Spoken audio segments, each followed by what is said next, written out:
નમસ્કાર મિત્રો, સ્વાગત છે તમારું અમારી યુટ્યુબ ચેનલ ગુજરાતી તાજા સમાચારની અંદર। મિત્રો, આજના વિડીયોની અંદર ગુજરાતના તમામ મોટા સમાચાર વિશે વાત કરવાના છીએ, એટલા માટે વિડીયોમાં છેલ્લે સુધી બને રહેજો। ચેનલ ઉપર નવા હોય તો ચેનલ સબસ્ક્રાઇબ કરી લેજો અને બાજુમાં આપેલા બેલ આઇકનને જરૂરથી પ્રેસ કરજો। તો ચાલો મિત્રો, આજનો વિડીયો શરૂ કરીએ। આજના સૌપ્રથમ સમાચારની વાત કરવામાં આવે તો બંગાળ અને બાંગ્લાદેશ પર ચક્રવાતી તોફાન તોડાઈ રહ્યો છે। ભારે વરસાદની પણ આગાહી કરવામાં આવી છે। તોફાનના પ્રભાવની વાત કરવામાં આવે તો આંધ્રપ્રદેશ અને રાયલસીમા સહિતના ક્ષેત્રોમાં થશે। ખાસ કરીને આગામી 5 દિવસ દરમિયાન 30 થી 40 કિલોમીટરના પવન ફૂંકાવવામાં આવશે। ઓડિશાના ઘણા વિસ્તારોની અંદર પણ પાછલા 2 દિવસથી ભારે વરસાદ પડી રહ્યો છે, જ્યારે દિલ્હી, ઉત્તરાખંડ, હિમાચલ પ્રદેશ અને ઉત્તર પ્રદેશના અનેક ભાગોની અંદર વરસાદ નોંધાયો છે।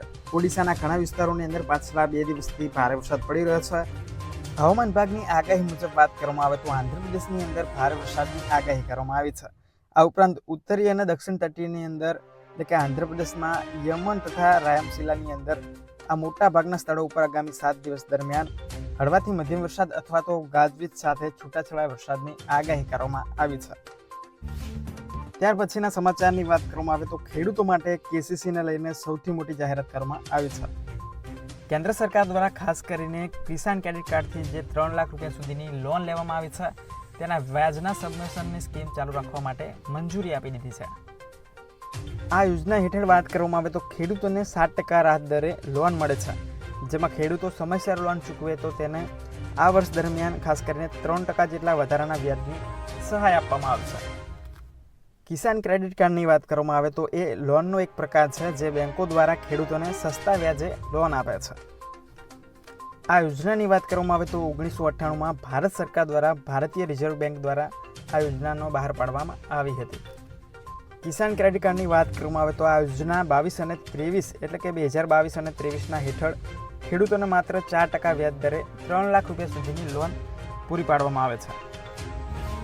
હવે પછીના સમાચારની વાત કરવામાં આવે તો 500 વ્યક્તિઓ ભારતમાં ઘૂસવાનો પ્રયત્ન કરે છે, જેમાં ખાસ કરીને બાંગ્લાદેશની બોર્ડર ઉપરથી 500 જેટલા વ્યક્તિઓ દ્વારા ભારતમાં ઘૂસવાનો પ્રયત્ન કરે છે। સમગ્ર ઘટનાની વાત કરવામાં આવે તો બાંગ્લાદેશમાં રાજકીય અરાજકતાના કારણે અને અશાંતિના કારણે ખાસ કરીને પંચગઢ જિલ્લાના ગામડાઓમાંથી ઓછામાં ઓછા 500 બાંગ્લાદેશી નાગરિકોને ભારતમાં પ્રવેશવાનો પ્રયત્ન કર્યો હતો, જેમાં બીએસએફના જવાનો દ્વારા ખાસ કરીને પશ્ચિમ બંગાળના જલપાઈગુડીની અંદર નજીકના ભારતીય સરહદની અંદર પ્રવેશતા અટકાવવામાં આવ્યા હતા। આ તમામ બાંગ્લાદેશી નાગરિકનું કહેવું છે કે દેશમાં ચાલી રહેલી હિંસાના કારણે ઘરોમાં તોડફોડ કરવામાં આવે છે। શેખ હસીના દ્વારા પ્રધાનમંત્રી રાજીનામું આપ્યા હોવા છતાં પણ અશાંતિ ચાલુ હોવાના કારણે પોતાનો જીવ બચાવવા ભારતમાં આશરો લેવા માગે છે। ત્યાર પછીના સમાચાર વિશે વાત કરવામાં તો રાજ્યમાં આગામી 6 દિવસ દરમિયાન સાર્વત્રિક વરસાદની આગાહી કરવામાં આવી છે। ખાસ કરીને વાત કરવામાં આવે તો ગુજરાતની અંદર વરસાદની સિસ્ટમ નબળી પડી છે, તેમ છતાં રાજ્યમાં આગામી 6 દિવસ દરમિયાન સાર્વત્રિક વરસાદને લઈને આગાહી કરવામાં આવી છે, જેમાં રાજ્યમાં 4 દિવસ દરમિયાન હળવાથી મધ્યમ વરસાદને લઈને આગાહી છે। જ્યારે સમગ્ર ગુજરાત રાજ્યની વાત કરવામાં આવે તો અત્યાર સુધીનો 20 ઇંચ જેટલો વરસાદ નોંધાયો છે, એમાં ગુજરાતમાં સામાન્ય કરતાં 15% વધુ વરસાદ નોંધવામાં આવ્યો છે। વરસાદની આગાહી સાથે સાથે વાત કરવામાં આવે તો માછીમારોને આગામી 5 દિવસ દરમિયાન દરિયો ન ખેડવા સૂચના આપવામાં આવી છે। રાજ્યમાં છેલ્લા 24 કલાક દરમિયાન ખાસ કરીને 108 તાલુકામાં વરસાદ નોંધાયો છે, જ્યારે વડોદરાની વાત કરવામાં આવે તો છેલ્લા 24 કલાક દરમિયાન 4 ઇંચ જેટલો વરસાદ નોંધાવવામાં આવ્યો છે। ત્યાર પછીના સમાચાર વિશે વાત કરવામાં આવે તો ઇન્ડિયન રેલવે દ્વારા વેકેન્સી જાહેર કરવામાં આવી છે, જેમાં ભારતીય રેલવે દ્વારા ખાસ કરીને 7,951 જગ્યાઓ પર બમ્પર ભરતી કરવામાં આવશે। આ તમામ ઉમેદવારોમાંથી ખાસ કરીને બીએસસી, ડિપ્લોમા, બીઈ અને બીટીએચ ઇન સિવિલ એન્જિનિયરિંગ કરેલું હોવું જરૂરી છે।